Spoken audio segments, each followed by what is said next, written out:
Continuamos con más información en esta mañana de la radio, una nota que veníamos esperando hace algunos días. En una fecha muy particular, además, segundo paro general desde el inicio de la gestión del presidente Javier Milei. Vamos a hablar justamente con el economista, contador público, docente, político argentino y hoy vocero presidencial, Manuel Adorni, que está en línea. Manuel, buen día, muchísimas gracias por atendernos. Andrea Pérez de Radio Mágica de Pehuajó te saluda. Hola Andrea, buen día, ¿cómo estás? Muy bien. Manuel, bueno, decíamos un día particular, sobre todo a nivel nacional, por supuesto que se ve también en el ámbito local. ¿Cómo se vive este segundo paro general? Bueno, hoy hacía mención en la conferencia misma, ¿no? Digo, un gobierno que le dieron más paros que leyes, ¿no? Segundo paro, mañana cumplimos 5 meses de gobierno, récord absoluto, ¿no? 2 paros en los primeros 5 meses de gobierno, la misma gente que durante 4 años, ante una inflación descontrolada, salarios malos, problemas de empleo, digamos, 211% de inflación anual, más de 1000% acumulada, en fin, y tantas otras cosas más, bueno, encierro, cierre de escuelas, etcétera, no dijeron nada, así que casi que nos llama mucho la atención, ¿no? Nos sorprende que reaccionen así. Te repito, ante un gobierno que tiene, por supuesto, la legitimidad del voto que fue hace 6 meses, ¿no? Así que, bueno, sorprendidos, por supuesto, cuando además con el paro lo único que hacen es complicarle la vida al trabajador, ¿no? A quienes ellos dicen representar, es a quienes más le complican la vida, ¿no? Que es al que hoy necesitaba o necesita salir a trabajar para ganarse el día y poder comer a la noche. Uh-huh. Si hoy hubiese que determinar los puntos que contempla este reclamo, este paro que se hace desde el gobierno nacional, ¿se pueden determinar o es solamente partidismo? No, esto es partidismo puro, esto es un paro político. Cuando el paro, cuando cuando el acatamiento al que refiere el sindicalismo se da por la violencia, por las amenazas, por las piedras, y por además no dejar a la gente trasladarse a sus trabajos, claramente es un paro político. Esto no es un paro que pueda justificarse, porque aparte, te repito, van 5 meses de gobierno donde ni siquiera comprenden lo más elemental de lo que ha pasado en la Argentina en los últimos 20 años, ¿no?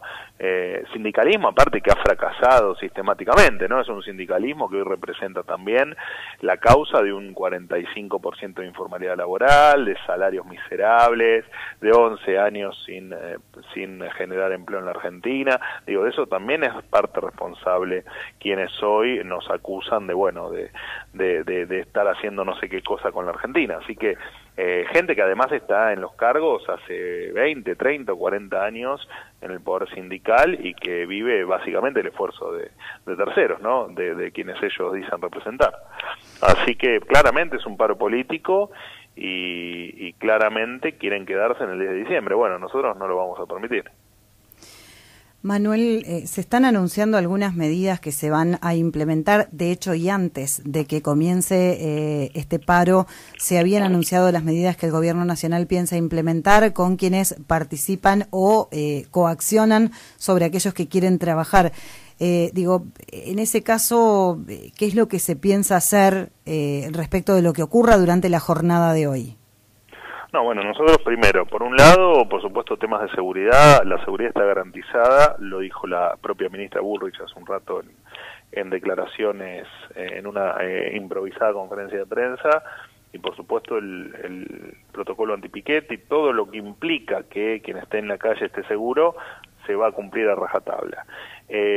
Por otro lado, nosotros tenemos la línea 134, donde recibimos en torno a las 2000 denuncias, desde que desde que invitamos, por supuesto, a quien se sienta amenazado, extorsionado u obligado a hoy participar del paro, que pueda hacer la denuncia. Ya tenemos 2000 denuncias, las cuales todas las que tengan datos ciertos, que de hecho hay muchas, se van a judicializar, como hicimos con el resto de los 136.000 llamados que hubo desde que implementamos la línea hasta hoy, y efectivamente, en términos de seguridad, te repito, la seguridad en la calle y el orden está garantizado.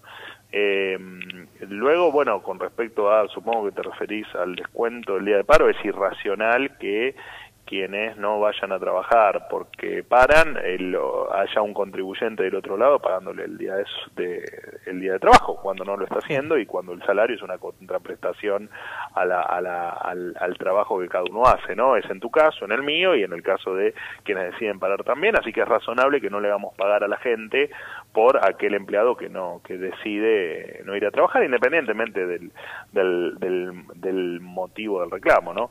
Así que bueno, nos parece que es lo más sensato. Lo que pasa es, bueno, vivimos en una Argentina que estamos acostumbrados o que nos venían acostumbrando a la insensatez más absoluta.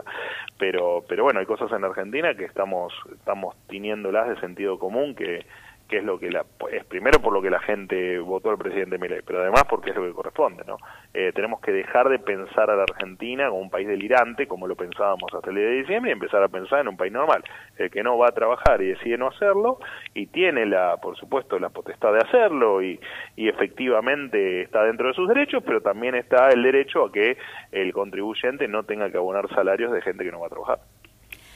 El accionar o la forma de anunciar el paro por parte de los sindicalistas es más o menos siempre el mismo. En el caso de Pehuajó se da una particularidad. El intendente de nuestra ciudad a través de las redes sociales generalmente anuncia distintas medidas, distintas decisiones, distintas propuestas y previo al paro anunció que iba a cerrar las puertas del municipio, las puertas de ingreso principal, para los empleados que podían pasar por una puerta alternativa. Pero, por supuesto, la municipalidad permanece cerrada a los contribuyentes. ¿Conocían este caso? ¿Hay más? ¿Y cómo se acciona? Bueno, a ver, el intendente Zurro tendrá sus razones para expresarse de esa manera. La verdad que esta imagen de cerrar el municipio, digamos, es extraña. Bueno, tiene tal vez formas extrañas Zurro a veces de expresarse. A mí nos parece que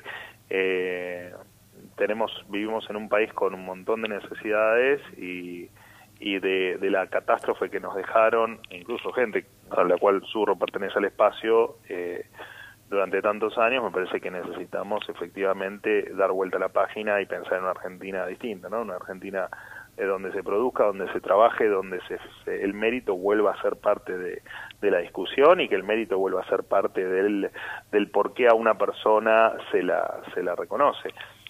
Zurro también está por las plazas, creo que pregonando el por qué no hay que votar la ley Bases. Bueno, cada uno tiene sus formas y sus ideas y bueno, más allá de que nos puedan parecer más o menos delirantes, bueno, cada uno tiene derecho a hacerlo, mientras que no afecte, por supuesto, derechos de terceros y que en el caso que vos mencionás a Zurro, que no afecte la libertad de la gente que trabaja o que se quiere mover o que quiere ir a hacer un trámite un día como hoy, ¿no? Bueno, ha tenido varias declaraciones y justamente de esto iba a hablar. El intendente aseguró, creo que el mismo 10 de diciembre o posterior al triunfo de Javier Milei, que se termina la obra pública para Pehuajó por decisión de Milei. Es un tema que preocupa mucho, por supuesto, a todo el país, el tema de la obra pública. ¿Cuál es la decisión en concreto? Porque digo, por ahí se distorsiona mucho la información o se malinterpreta. ¿Cuál es la decisión respecto de la obra pública? Bueno, a ver, con la obra pública fuimos claros, ¿no? En un país que está quebrado, hay cosas que, por supuesto, no hay dinero, no hay caja como para hacerlas, para llevarlas adelante. Por lo tanto, la obra pública que continúa es la obra pública que por alguna determinada razón, o estaba iniciada, por supuesto, y requería su finalización, o es imperiosamente, es un tema de necesidad que no puede suspenderse o que no puede retrasarse. El resto de la obra pública se deberá hacer con fondos propios, o en el caso de Zurro, bueno, con fondos de la provincia de Buenos Aires, ¿no? Por lo tanto, supongo que el gobernador Kicillof le proveerá la obra pública que requiere el municipio para poder funcionar, digamos.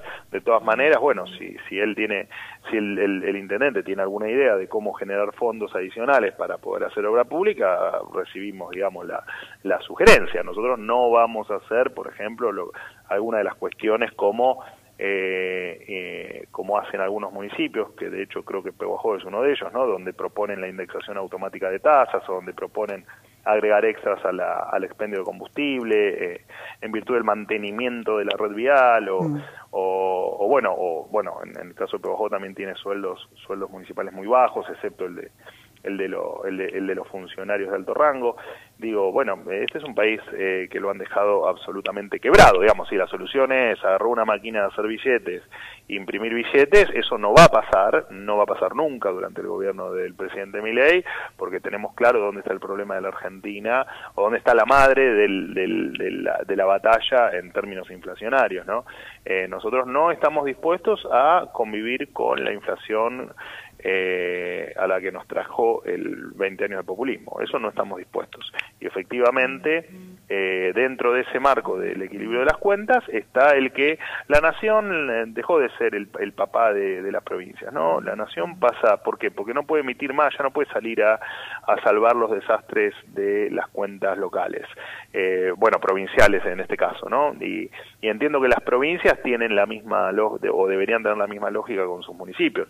Digo, las cuentas hay que equilibrarlas porque nadie, ni vos ni yo, gastamos en nuestros hogares más de lo que tenemos y es lo razonable. Entonces, ¿por qué eso deja de ser razonable cuando uno es funcionario público y tiene que manejar las cuentas de la gente, las cuentas públicas de la gente, o las cuentas públicas en nuestro caso de la nación?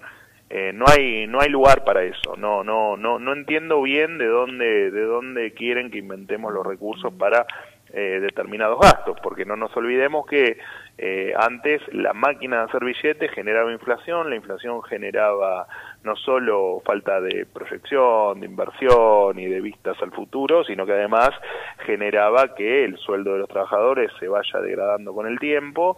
Le recuerdo a todos que los argentinos terminaron el gobierno de Alberto Fernández estando entre los 5 salarios peores de todo el continente, además con inflación, con 50% de pobres, con 10% de indigentes, con 1.300.000 niños que no comen todos los días. Entonces digo, esa Argentina mágica, bueno, no, claramente tenía un costo extremadamente elevado, que por ahí es razonable que haya gente que tal vez no estaba empapado con esa realidad, pero es una realidad muy triste la que han dejado en la Argentina. Y la verdad es que no estamos dispuestos a ceder en hacer las cosas como corresponden después de muchísimos años, ¿no?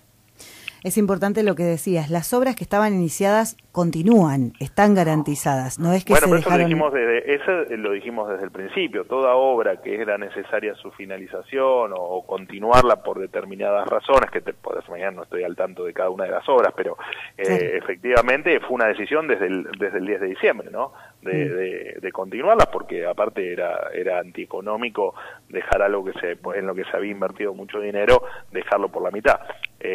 Pero claramente la obra pública ya dijimos que no iba a haber en la Argentina mientras que sigamos teniendo un 50% de pobres, estos niveles de inflación y este desastre monetario me refiero a que todo se solucionaba imprimiendo billetes. Bueno, eso se terminó, ¿no? Si la riqueza pasa por imprimir billetes, bueno, estamos complicados. Manuel, sé que estamos con muy poco tiempo, pero mencionabas recién que hay municipios que proponen el incorporar algunas tasas o algunos porcentajes por encima. Pehuajó ya cobra un 2% por encima del valor de combustible y hoy por hoy estamos en un reclamo importante del incremento desmedido de las patentes municipalizadas. Sabemos que hay una intención del gobierno nacional de hacer algún tipo de investigación y acción en este sentido. ¿Se ha podido avanzar? No, a ver, nosotros, es buena la pregunta porque, para hacerte una aclaración, nosotros no interferimos en lo que los municipios o las provincias quieran hacer con sus impuestos y con más allá de, por supuesto, que pregonamos la baja de impuestos y el orden fiscal, digamos, si el municipio quiere cobrarle tasas a sus ciudadanos, Bueno, nosotros en eso no intervenimos. Lo que sí nos parece es que si quieren cobrar una tasa, le golpeen la puerta al vecino y se la cobren, que no utilicen este mecanismo donde efectivamente si yo paso por Peguajó porque estoy de viaje a otro lado, tenga que pagar un 2% adicional de combustible.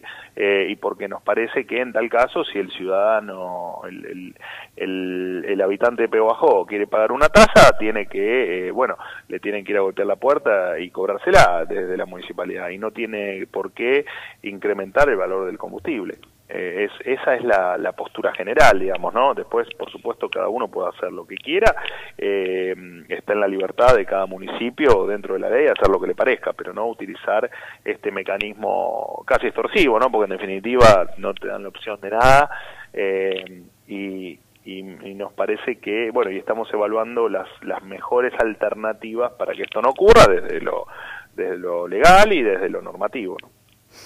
Bueno, hay un mensaje que dice: felicitaciones al señor Adorni por la claridad y sensatez en sus palabras, el doctor Juan Miguel Cumba. Bueno, muchísimas gracias, sea quien sea. Manuel, hay otro tema que sabemos que es de nivel nacional, pero que también incluye y afecta en algún punto a los pehuajenses, y tiene que ver con la decisión de los registros de automotores. ¿Hasta dónde llega hoy la decisión y cómo va a seguir esta medida? Bueno, también es muy buena la pregunta para aprovecharla para hacerte otra aclaración. Nosotros tomamos una decisión determinada, X, y luego su implementación por la propia burocracia, por el tiempo en los procesos, por cuestiones de normativa o legales, llevan su tiempo, ¿no? Yo siempre pongo el ejemplo de, por ejemplo, el INADI, ¿no? El cierre del INADI. Bueno, se toma la decisión, se anuncia y empieza un proceso, en el caso del INADI, de desmantelamiento, que lleva más o menos tiempo de acuerdo a lo que la propia dinámica estatal permita. Y esto pasa con absolutamente todos los temas. Los registros automotores, nosotros ya lo habíamos anunciado, incluso lo habíamos comentado en nuestras propuestas cuando dábamos vuelta por la televisión incluso previo a la campaña, y lo cierto es que, los registros de automotor son una cosa absolutamente increíble. Uno se pasaba horas en los registros de automotor para tratar de transferir un auto, para registrar un 0 kilómetro con su 08, donde uno tenía que presentar infinidad de cantidad de papeles, pero además gastar un montón de dinero increíble, y te diría que si no es récord en el mundo lo que sale acá a patentar un auto, le pega en el poste, como se dice popularmente. El 40% de los registros que se decidieron cerrar responden al 100% de registros intervenidos. Eran registros que ya estaban intervenidos y que se decidió cerrar. Y por supuesto que entramos en un proceso de digitalización, de modernización, y es absolutamente irracional esto de había 1.554 registros automotores, donde todos sabemos que muchas veces funcionaban como caja o como favores, y nosotros queremos terminar con toda la burocracia y el gasto extra que le lleva a la gente, algo que no tiene mucho sentido, y que menos aún en el siglo XXI, digamos, con la digitalización y con todo lo que representa el avance en esa materia, no tiene ningún sentido cómo funcionan hoy los registros automotores, que han quedado en el siglo pasado. Y un poco la idea es eso, es renovar eso para que sea todo trámite que uno pueda hacer desde la comodidad de su casa, con la seguridad, por supuesto, que también el siglo XXI trajo en materia de digitalización, de firmas digitales, etcétera, y avanzar hacia dentro también en los registros automotores hacia un país más normal, ¿no? Si tuvieras que determinar cuál fue de todas las cosas que se encontraron al momento de la asunción del nuevo presidente en el gobierno de Fernández, lo que dejó Fernández, ¿qué es lo peor que te tocó anunciar? Oh, qué difícil.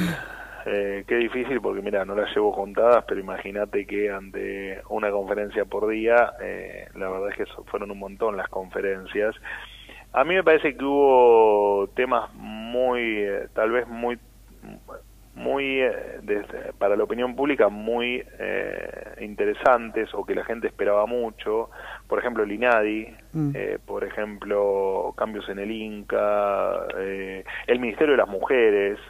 que en definitiva eso fue con la ley de ministerios, o sea, no fue un anuncio, pero sí fue una medida de gobierno. Me parece que la gente, con todo lo que implicaba el negocio o la política que había atrás de la ideología de género, nadie está en contra de la mujer, ni nadie niega la violencia de género, pero sí cómo se utilizaba la mujer para hacer política, me parece que fue algo muy significativo también. Y después me parece que lo que íbamos anunciando a diario en términos de la locura que encontrábamos, digamos, desde docenas, centenares de autos tirados en las diferentes dependencias, choferes que tenían choferes, gasto desbordado en todos lados, ni hablar la cantidad de empleados públicos que había sin funciones.